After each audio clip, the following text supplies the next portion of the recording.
Ó, a deputada Érica Hilton sofreu um ataque cruel por parte de um parlamentar bolsonarista, representantes de um dos lados mais desprezíveis da política brasileira. Não, porque nós defendemos o capitalismo. O que nós não defendemos é o socialismo, essa desgraça que bota as pessoas para passar fome. Agora, os defensores do socialismo não.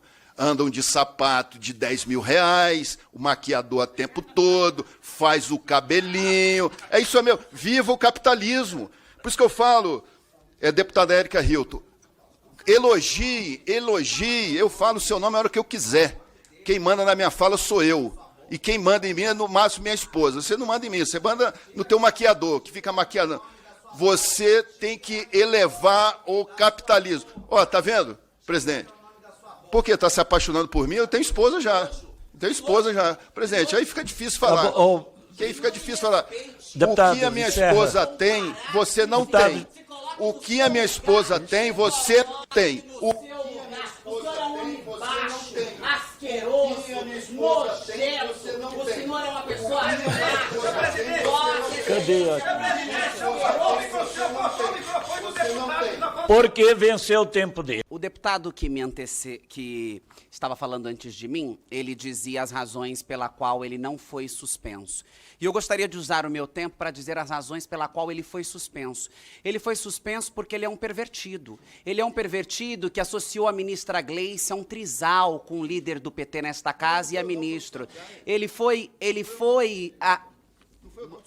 mas eu não preciso que você me corrija. Ele foi suspenso porque chamou a ministra de puta, vagabunda e sei lá quais foram as palavras de outro baixo calão. Eles são tão parecidos e semelhantes que a gente acaba confundindo as histórias, mas tem a... É apresentado como um sintoma, sabe? Um sintoma claro dos desafios que a gente ainda enfrenta com intolerância no país. E também como um teste, né? Um teste para a capacidade do Congresso de fato, abraçar a diversidade democrática. Isso. O texto descreve o ataque vindo de um parlamentar que, segundo a análise, é ligado àquela corrente política associada ao ex-presidente Bolsonaro. E o ponto é que o ataque mirou diretamente na identidade da deputada. Não foi uma crítica política comum, digamos assim. Exatamente. E a análise insiste muito nisso, que é crucial entender essa diferença. Quando uma parlamentar é hostilizada pelo que ela é, no caso, uma mulher trans negra, o documento argumenta que isso não é só uma ofensa pessoal. É visto como uma violação da dignidade humana mesmo, sabe?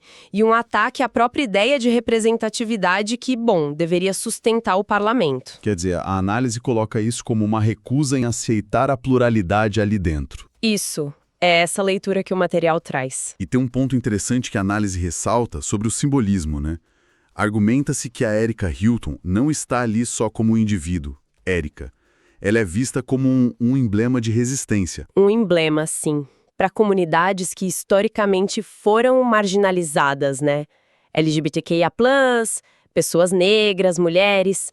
A presença dela ali, naquele espaço, é descrita no material como uma vitória da democracia sobre as barreiras do preconceito. Com o que eu quiser, se eu quiser comprar bolsa, se eu quiser comprar sapato, se eu quiser comprar qualquer coisa que seja, eu não devo satisfação. Mas o incômodo desta gente não é com as minhas bolsas, com os meus sapatos e com as minhas roupas, que eu continuarei trabalhando de maneira honesta para comprar, porque não roubo joias, porque não roubo dinheiro público, porque tenho assessores capacitados do meu mandato. O ódio desta gentalha é verem uma mulher como eu, que saiu das esquinas de prostituição, que estava com um alvo da morte colocado sobre a sua cabeça, ocupando um lugar que, como ele mesmo disse, nem as suas próprias mulheres ocupam. Se fossem as mulheres, se fossem as filhas, ou as amantes, ou os amantes deles, aí tudo bem, aí estaria assegurado. Agora, eles não suportam ver uma mulher negra, travesti, vinda dos lugares aonde eu vim,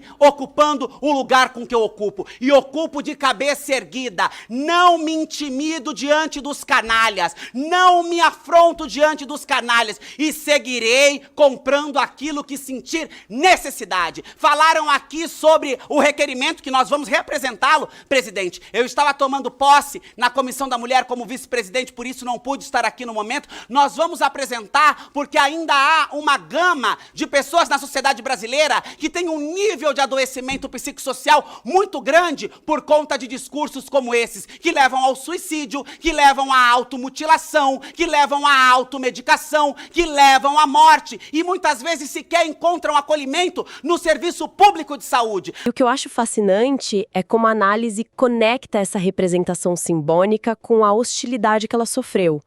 Sugere que qualquer ataque à identidade dela, extrapola o debate político comum, né? Vira algo maior. Exato. Vira uma agressão à sociedade brasileira como um todo. Justamente porque ela representa esses grupos e essa vitória democrática que você mencionou.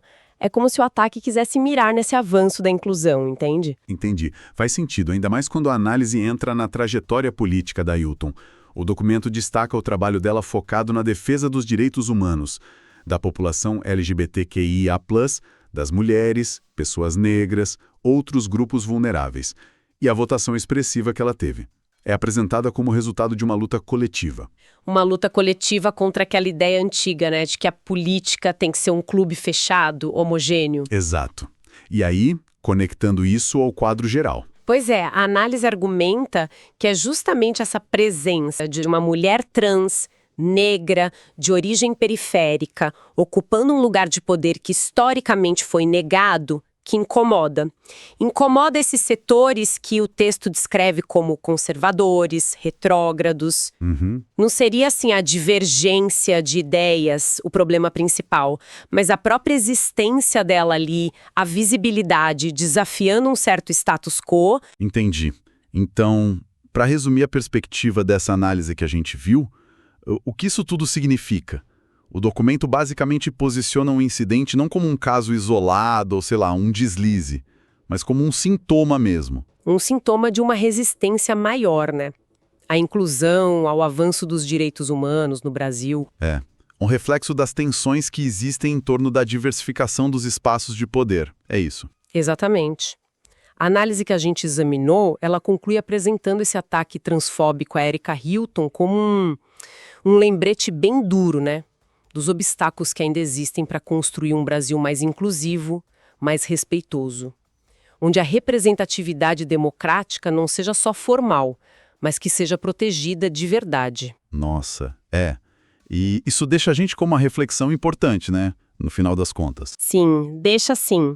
Considerando todo esse peso simbólico dos ataques, como a análise descreve e o que eles indicam sobre a aceitação real da diversidade nos centros de decisão, fica a pergunta, né? Para além das leis, das regras formais, como é que as instituições políticas podem, assim, na prática, garantir não só a presença, mas a proteção ativa da dignidade de todos os seus membros?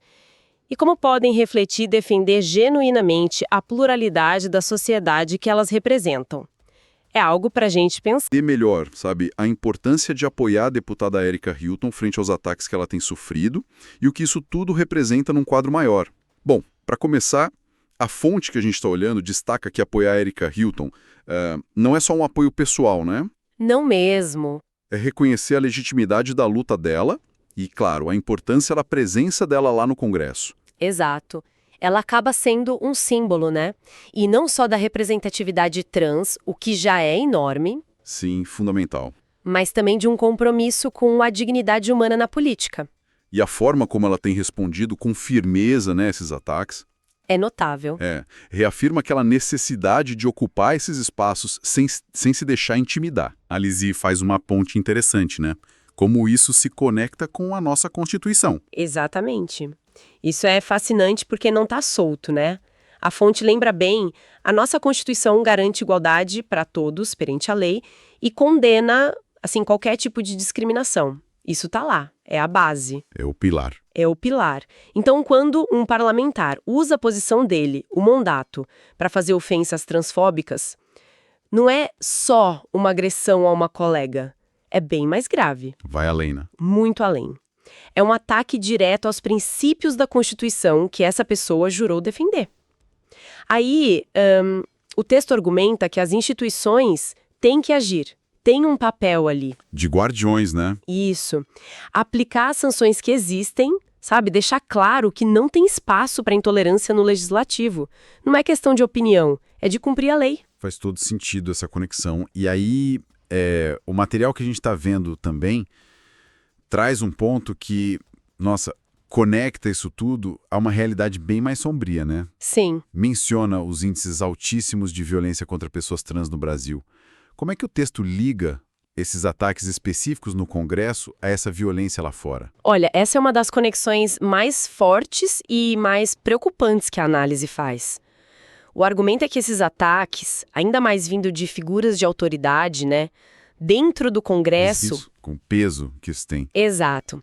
Eles não ficam contidos ali, naquelas paredes. Funcionam quase como uma autorização, sabe? Uma mensagem que ecoa na sociedade. Legitima de certa forma. Infelizmente, sim. Acaba reforçando a marginalização e, o que é trágico, pode estimular ou dar uma desculpa para mais violência contra a população trans no dia a dia. Violência física, psicológica. Nossa, é pesado pensar nisso. Que não são só palavras. De jeito nenhum. Elas têm um peso enorme, um impacto real. É por isso que a defesa da deputada, como a análise argumenta, é também numa camada mais profunda uma defesa da vida mesmo. Da segurança. Da segurança de milhares de brasileiros e brasileiras que já vivem com medo, com exclusão todo dia. Defender o mandato dela é defender o direito dessa comunidade de existir em paz. Entendi. Então o que está ficando claro dessa análise é que tem uma teia, né?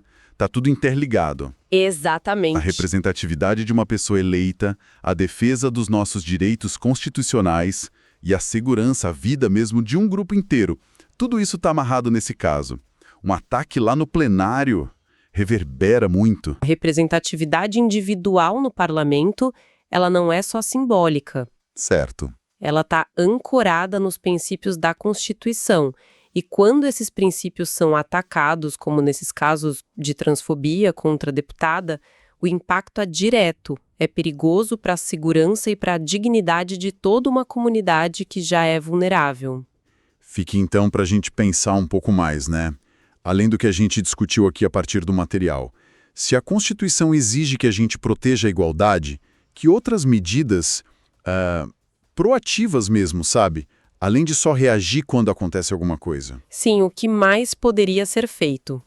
O que mais as próprias instituições legislativas poderiam implementar para garantir que seus espaços sejam de verdade seguros e inclusivos para todas as pessoas eleitas, independentemente de quem sejam. Fica aí a reflexão.